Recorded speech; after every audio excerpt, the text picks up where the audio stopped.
Hi everyone, my name's Jordan and welcome back to my channel. Preface to the video.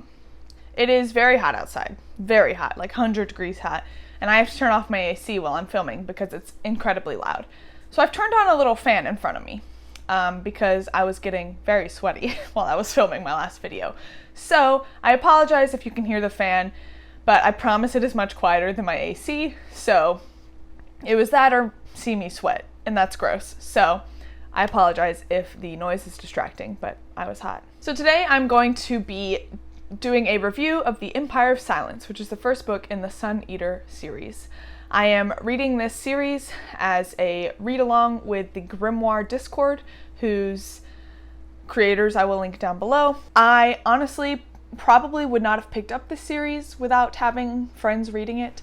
It is not something I would normally gravitate towards, but I am very glad I did pick it up. I really enjoyed it. Quick synopsis. The story follows Hadrian Marlowe, who is the son of kind of the ruler of this planet area. I don't think he's actually the ruler of the whole planet. I don't remember. I always have a hard time remembering the political connections in books, but he's the son of like a ruler of some sort. And the book starts off with him in the present telling his story about his past. And he tells you that he has eaten a son or destroyed a son that in turn killed off an entire alien species as well as killing billions of humans. And so this is his story of how he got to that point. So you know from the beginning that this is going to be a pretty dark story. And so he starts with him on his home planet, and he just kind of talks about his journey of how he left that planet, how he avoided joining the Chantry, which is like the religious order of this world, and how he ended up experiencing poverty on another planet that's very hot and has heavy gravity, and the people he meets along the way. So that's kind of like what this first book follows. The whole thing is told from a first-person point of view. Hadrian is telling his story. So you kind of have throughout the whole book this sense of like the unreliable narrator. Like you wonder if how he's telling the story is real. Like is he embellishing how he reacted to things and the things he did to make us feel empathetic towards him before he kills billions of people. So the whole time you're kind of wondering like, should I trust him? Because he seems like a great guy throughout most of the book. A little spoiled, but definitely like has good intentions throughout a lot of it. Since it's told from first person point of view, which is a point of view I normally don't love as much. I'd much rather have a third person multi-POV story. So since we have this first person point of view, you really get to know Hadrian. Again, you aren't sure if what he's saying is the truth, but you do really get to feel like you know him. His character arc is very well developed. The only downside to that for me, and it's the same with most first-person perspectives, is that a lot of times the other characters end up feeling more like they're there to propel the main character as opposed to also being very well developed. There are some authors that are able to get out of that. I feel like Robin Hobb is great at creating well-developed characters even from a first-person point of view. But this book definitely felt like most of the other characters were there to propel Hadrian's story, which didn't detract from the book. It just didn't feel like they were nearly as well developed as Hadrian was. However, there was an exception. I really felt like Volka, who is kind of a scientist from a different planet, from a different like whole kind of system, is here doing research, and he kind of grasps onto her as like a life raft, and he works closely with her and ends up going on like this expedition with her to these ancient ruins and kind of develops this almost like crush on her. Like he has this like boyish crush, it feels like, on her, and she's much more mature, much more grounded, I feel like, than he is. And I felt like her character arc, while it was short because she wasn't in the whole book, definitely felt very fully realized as opposed to some of the other characters.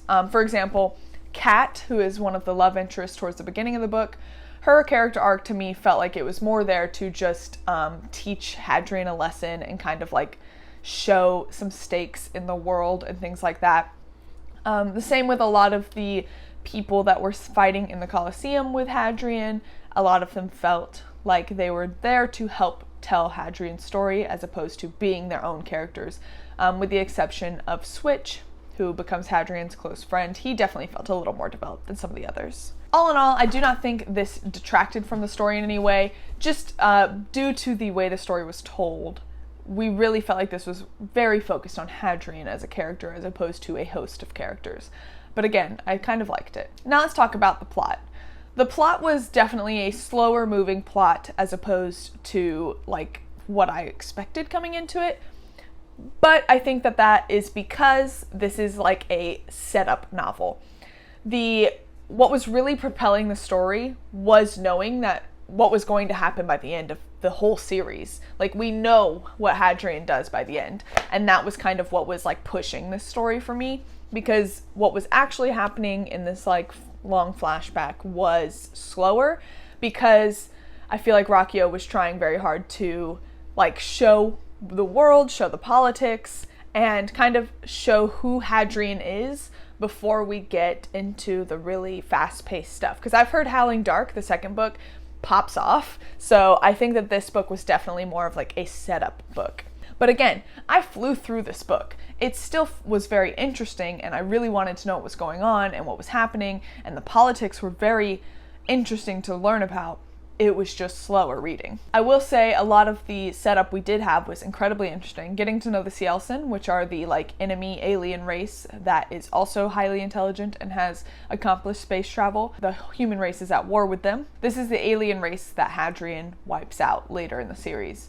And so we got to meet some Cielsen in this book, and that meeting was just so wild to me, knowing what we know.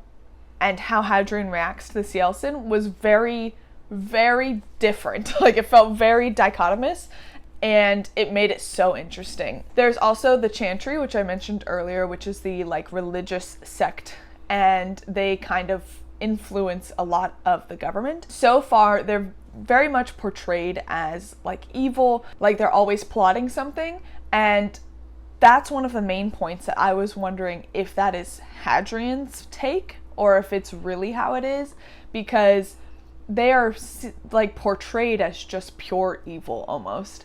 And I'm wondering if that is just how Hadrian feels about this religious sect. They kind of helped propel the plot a lot, and it's one of the parts of the story that I'm most interested in going forward. I've always been really drawn to fantasy religions and like religious exploration and how people use religion in different ways, and I really think that they are going to play a really big part in the coming up books, and I'm very excited. I'm very interested to find out what role they play in how Hadrian gets from the beginning of Empire of Silence to wiping out so many people. Like, are we getting all of this foreshadowing of how evil they are because they're going to be one of the main impetuses for how Hadrian wipes everyone out, or are they going to be less important than I'm thinking? All in all, I felt like the plot was really great as a first book. We've really established how this world is going to feel.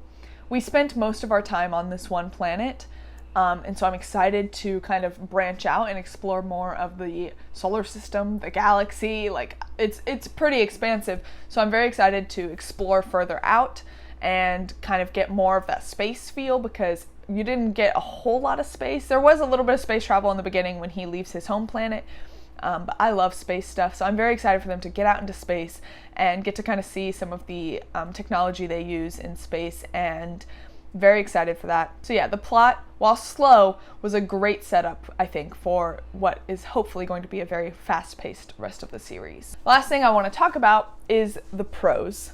Christopher Ruocchio is a master of prose.